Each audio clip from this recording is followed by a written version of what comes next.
വർക്കലയിൽ ട്രെയിനിൽ ആക്രമണത്തിനിരയായ പെൺകുട്ടിയുടെ ആരോഗ്യനില ഗുരുതരമായി തുടരുന്നു. എല്ലാവിധ ചികിത്സയും സംസ്ഥാന സർക്കാർ ഉറപ്പാക്കുമെന്ന് മന്ത്രി വി ശിവൻകുട്ടി പറഞ്ഞു.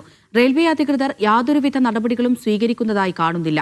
എംപിമാരായ ശശി തരൂരും അടൂർ പ്രകാശും തിരിഞ്ഞുനോക്കിയില്ല എന്നും മന്ത്രി കുറ്റപ്പെടുത്തി. പെൺകുട്ടിയെ മെഡിക്കൽ കോളേജിൽ സന്ദർശിച്ച ശേഷമായിരുന്നു മന്ത്രിയുടെ പ്രതികരണം. രണ്ടാം തീയതിയാണ് സംഭവം നടന്നത്. ഇത്രയും ദിവസമായി റെയിൽവേ അധികൃതർ പ്രശ്നത്തിന്റെ ഗൗരവം മനസ്സിലാക്കിക്കൊണ്ട് സഹായിക്കേണ്ട ഒരു നടപടിയും സ്വീകരിക്കുന്നതിന് വേണ്ടി തയ്യാറായിട്ടില്ല.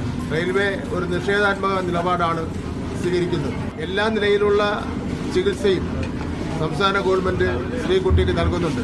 ഈ പാർലമെന്റ് മണ്ഡലത്തിലെ ഈ രണ്ട് എംപിമാരും ഇങ്ങോട്ട് വന്ന് തിരിഞ്ഞു നോക്കുകയോ ഇതൊരു കേന്ദ്ര ഗവൺമെന്റുമായി ബന്ധപ്പെട്ട പ്രശ്നമായിട്ട് പോലും കേന്ദ്ര ഗവൺമെന്റ് ശ്രദ്ധയിൽപ്പെടുന്നതിന് വേണ്ടി ശശി തരൂരും അടൂർ പ്രകാശും ഒരു നടപടിയും സ്വീകരിച്ചിട്ടില്ല എന്നുള്ളത് ഖേദകരമായിട്ടുള്ള കാര്യമാണ്.